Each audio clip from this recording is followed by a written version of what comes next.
और प्रत्येक प्रश्न 1 नंबर का है। सही आंसर देने पर आपको 1 नंबर मिलेगा और गलत देने पर आपको 1 नंबर कट जाएगा। पहला क्वेश्चन है, श्रीकंठस्य पिता कीदृश आसीत्। श्रीकंठ के पिता कैसे थे? समृद्ध, निर्धन, शिक्षक या कृषक? तो श्रीकंठ के जो पिताजी थे वह थे समृद्ध, यानी इसका क है वह राइट आंसर रहेगा।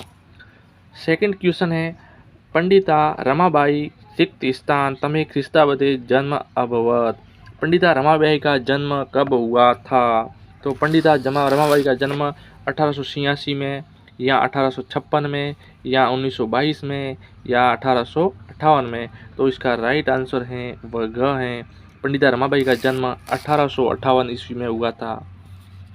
तीसरा क्वेश्चन है, मनुष्याणाम शरीरस्थो महान रिपु कः। मनुष्य के शरीर में बैठा महान रिपु कौन सा है? ठीक है ना। तो आलस्य, क्रोध, आरोग्यम या वैभवम। तो इसका राइट आंसर होगा क, आलस्य। चौथा क्वेश्चन, अधुना के परस्पर न विसंति मानवा, दानवा, मित्राणी या फिर देवता। तो इसका राइट आंसर है अ, क, यानी मानवा इसका राइट आंसर। नेक्स्ट क्वेश्चन 5वां, रामाणाम पदे विभक्ति अस्ति। रामाणाम शब्द में विभक्ति कौन सी है? प्रथमा, द्वितीया, तृतीया, सप्तमी या षष्ठी। तो इसका राइट आंसर हो जाएगा, रामाणाम में वह विभक्ति है वह षष्ठी है, यानी घ है वह इसका राइट है। छठा क्वेश्चन है, आदाय पदे प्रत्यय अस्ति। आदाय शब्द में कौन सा प्रत्यय है? तुमुन, कत्वा, लेप या अनियर। तो इसमें है लेप प्रत्यय, यानी ग है वो राइट आंसर है। 7वां क्वेश्चन है, रिक्त स्थान किम करवाव अत्र पूर्णियम कर्तृपदम किम। यहाँ पे कर्ता पद है वह कौन सा आएगा? वयम, अहम, युवाम या आवाम। यहाँ पे करवाव आ रहा है तो ये उत्तम पुरुष का कौन सा वचन है? उत्तम पुरुष का द्विवचन है। तो कर्ता भी उत्तम पुरुष का द्विवचन का ही आएगा। तो इनमें से उत्तम पुरुष का द्विवचन कौन है? वो है आवाम, यानी ग है वह राइट आंसर है। 8वां क्वेश्चन है, संदिग्ध इति प्रत्यय किम सजनई, दुर्जनई, सभासदई या धनिके। इस शब्द का प्रत्यय कौन सा है? पर्यायवाची शब्द है वो क्या है? क है वो इसका राइट आंसर है। अगला क्वेश्चन है, पंचतंत्र ग्रंथ से रचिता कह। पंचतंत्र ग्रंथ के रचिता कौन है? विष्णु शर्मा, कालिदास, तुलसीदास या कबीर। तो इसके रचिता है वह विष्णु शर्मा हैं, आप सभी को ज्ञात हैं। यदि आप कक्षा 7वीं की स्टूडेंट हैं तो हमारे चैनल को सब्सक्राइब कर दीजिएगा और वीडियो अच्छा लगे लाइक कीजिएगा। हम इस प्रकार के सभी विषयों के अर्धवार्षिक पेपर अपलोड करने वाले हैं जो एज इट इज आपके अर्धवार्षिक पेपर में आने वाले हैं। 10वां क्वेश्चन है, ऋतव भवंती। ऋतुएं कितनी होती हैं? पंच यानी 5, छठ यानी 6, अष्ट यानी 8, घ 9, 9 यानी 9। तो ऋतुएं होती है वो 6 होती हैं, यानी ख है इसका राइट आंसर है। अगला क्वेश्चन है, रिक्त स्थानानि पूर्यतः। प्रत्येक प्रश्न 2 नंबर का है और कुल 5 प्रश्न है, अर्थात 10 नंबर आपके खाली जगह में से आएंगे। मम रिक्त स्थान पादौ सत। मेरे पैर होते हैं, कितने होते हैं? 2, यानी इसके आएगा दूसरा वाला ये राइट आंसर है, 2 पैर होते हैं। श्रोतार कोलालम, सुनने वाले चिल्ला रहे थे, क्या कर रहे थे? कुर्वंती कर रहे थे या क्रोती, दोनों में से कौन सा आएगा? तो श्रोतार एक वचन है, इसलिए श्रोतार सुनने वाले, वाला चिल्लाते, कुर्वंती क्या आएगा इसमें? इसमें आ जाएगा कुर्वंती, ये बहुवचन। इसके बाद में काले स्त्री शिक्षा या स्थिति चिंतनीय आसीत। तो इसमें रिक्त स्थान में आ जाएगा तस्मीन काले। उस समय स्त्रियों की शिक्षा की स्थिति चिंतनीय थी। 14वां क्वेश्चन है, रिक्त स्थान धर्म सनातन एषः धर्म सनातन। एष खाली जगह में आएगा।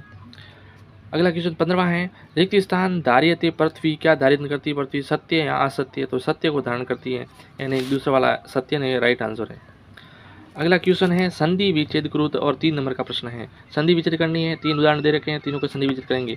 पहला दे रखा है देवालय। देवालय का संधि विच्छेद करेंगे तो हो जाएगा देव, धन, आल्य। और यदि संधि के नाम की बात करें तो यहाँ पे संधि है वो दीर्घ संधि है। रमेश की संधि विच्छेद करेंगे तो हो जाएगा रमा, धन, ईश। रमा, धन, ईश। और यहाँ पे कौन संधि? गुण संधि। तत्रैव की बात करें तो यहाँ पे होगा तत्र धन एव, और यहाँ पे वृद्धि संधि का प्रयोग हुआ है।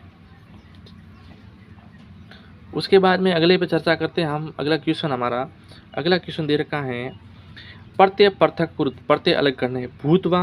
भूतवा में भूत धातु होगी और कत्वा है वो आपके प्रत्यय हो गया।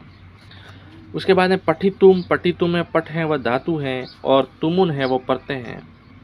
पठ धातु और तुमुन है वो प्रत्यय है। आदाय में आ तो उपसर्ग है और दा है वो धातु है और लेप है वो प्रत्यय है। ठीक है ना। अगला क्वेश्चन 18वां अधोलिखितानाम संख्यानाम संस्कृत पदानि लिखित। नीचे दिए गए संख्याओं के संस्कृत में पद लिखने हैं, संस्कृत में शब्द लिखने हैं। पहला दे रखा है 23 को लिखेंगे त्रयोविंशति, यहाँ लिखेंगे त्रयोविंशति। 23 को लिखेंगे त्रयोविंशति। उसके बाद में 30 को लिखेंगे 63, 30 को कहते हैं 63। 12 को बोलेंगे द्वादश, 12 को बोलेंगे द्वादश। ठीक है ना। इस प्रकार के आपको अर्धवार्षिक परीक्षा के अंदर भी लिखना है, यही पेपर आने वाला है। अगला क्वेश्चन 19वां है बालक पदस्य षष्ठी विभक्ति त्रीणि रूपम लिखित। बालक शब्द के षष्ठी विभक्ति के तीनों रूप लिखने हैं। तो षष्ठी में हो जाएगा, एक तो आ जाएगा, एक वचन में होगा बालकस्य, द्विवचन हो जाएगा बालकयो, और बहुवचन में होगा वो हो जाएगा आपके बालका नाम, ये होगा बहुवचन में। ठीक है ना। 20वां क्वेश्चन है अधोलिखित पदस्य संस्कृत पदानि लिखित। 3 नंबर का है, संस्कृत के पद लिखने हैं। तो यहाँ से देख, पहला दे रखा है बकरी को क्या कहेंगे? बकरी को कहेंगे अजा। दूसरा क्वेश्चन है पंखा को क्या कहेंगे? पंखा को कहते हैं व्यंजनम। और पानी है, पानी को बोलते हैं संस्कृत में जलम का मतलब हो जाएगा पानी। अगला क्वेश्चन है 21वां अधोलिखित प्रश्नानाम उत्तराणि एक पदन लिखित। प्रश्नों का उत्तर एक पद में देना है। क है पृथ्वी केन धार्यते, पृथ्वी क्या धारण करती है? तो पृथ्वी है सत्यन धार्यते, तो पहले हम लिखेंगे सत्यन धार्यते पृथ्वी। दूसरा है कुर्मस्य किम नाम आसीत, कछुए का नाम क्या था? तो कछुए का नाम था कमरुग्रीव। तो कछुए का नाम हो जाएगा आपके कमरुग्रीव नाम का कछुआ था, जो अंशों वाली कहानी में से दिए रखा है। अगला क्वेश्चन है श्रीकंठ कृष्णमूर्ति की मासित। श्रीकंठ और कृष्णमूर्ति आपस में क्या थे? तो आपस में वो थे मित्राणी, यानी मित्र थे। पार्वती तपस्यात कुत्र अगच्छत, पार्वती तपस्या के लिए कहाँ गई थी? तो ये गई थी गिरि शिखरे। कहाँ गई थी? गिरि शिखरे, यानी गौरी शिखर पर्वत पर गई थी तपस्या करने के लिए। 22वां क्वेश्चन है यथा योग्यम योजत, मिलान करना है। क स्तंभ को ख स्तंभ से मिलाना है। क स्तंभ को ख स्तंभ से मिलाएंगे। आचर्यन को मिला देंगे आप विस्मयन से। उल्लासेन को मिलाएंगे प्रसन्नता से। परिवार को मिलाएंगे कुटुंबस्य, और काल को मिला देंगे सम्य से। 23वां क्वेश्चन है पाठ्य पुस्तक 2 श्लोक लिखित। 4 नंबर का है, पाठ्य पुस्तक में से आपको 2 श्लोक को लिखने हैं। 24वां क्वेश्चन है निम्न श्लोक से हिंदी भाषा में अनुवाद करना। धन धान्य प्रयोगेसी विद्याया चंग्रेषु च आहारे व्यवहारे च त्यक्त लज्ज सुखी भवेत्। धन दान का प्रयोग करने में, विद्या का संग्रहण करने में और आहार व्यवहार में लज्जा नहीं रखनी चाहिए। यदि ऐसा कोई लज्जा रखता है वह सुखी नहीं होता है। लज्जा को त्याग रखता है वह सुखी होता है। दान है तप्ति शौर्यम च विज्ञान विनय न विस्मयो ही कर्तव्य बुरुत न सुंदराम।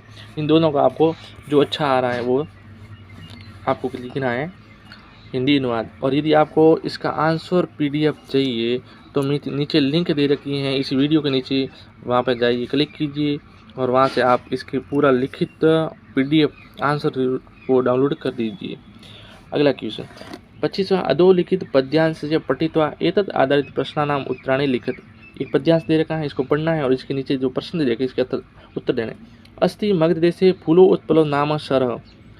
मगध देश में फूलो उत्पल नाम का एक शहर है। तत्र संकट विकटो हंसो निवसत, वहाँ पे उस तालाब के किनारे संकट और विकट नाम के 2 हंस रहते हैं। कमरुगिव तयो मित्र एक कुर्म अपि तत्र प्रतिवसन, और कमरुगिव नाम का एक कछुआ है वो भी वहाँ पे रहता है। पहला क्वेश्चन है क सरोवर कस्मिन देशे अस्ति। तो सरोवर है वो मगध देशे अस्ति, यहाँ पे लिखा हुआ इसका आंसर पहले का मगध देशे अस्ति। कुर्मस्य किम नाम आसी, कछुए का नाम क्या था? कछुए का नाम था कमरुगिव नामक कछुआ था, तो ये दूसरे का आंसर हो जाएगा। अत्र संकट विकटो हंसो निवसत, अत्र क्रियापद किम। इसमें इस वाक्य में क्रियापद कौन सा है? तो यहाँ पे क्रियापद है वो इसमें निवसत है वो क्रियापद है। निवसत इति क्रियापद गद्यांश से कर्तृपदम के निवसत जो क्रियापद आया है वह इस क्रियापद का कर्ता पद कौन है? तो कर्ता पद इस क्रिया का हो जाएगा आपके संकट और विकट नाम के दो हंस। अगला क्वेश्चन 26वां क्वेश्चन है गृह अवकाशार्थ 3 दिवसीय प्रार्थना पत्र लिखना है। तो इसका जो आपको डैशबोर्ड पर दिख रहा है वीडियो उस पर क्लिक कीजिए, यहाँ इसके नीचे डिस्क्रिप्शन में लिंक दे दी, वहाँ से इसका आंसर मिल जाएगा। अधोलिखित विषयों पर निबंध लेखन कीजिए मम विद्यालय अथवा अस्माकम ग्राम, इसका भी नीचे लिंक दे रखी है। यहाँ आपको इसी वीडियो के पास में जो दिख रहा है उसके ऊपर क्लिक कीजिए और वहाँ से आप इसका वीडियो भी देख सकते हैं मम विद्यालय का और 3 दिवसीय अवकाश का प्रार्थना पत्र का नहीं। और यदि यहाँ से नहीं हो रहा है तो नीचे लिंक दे रखी, वहाँ से क्लिक कीजिए और आपको इसका आंसर है वो मिल जाएगा। वीडियो अच्छा लगे तो लाइक कीजिएगा और चैनल को सब्सक्राइब कीजिएगा नए हैं तो, और अपने मित्रों को भी बताइए। जय हिंद, धन्यवाद।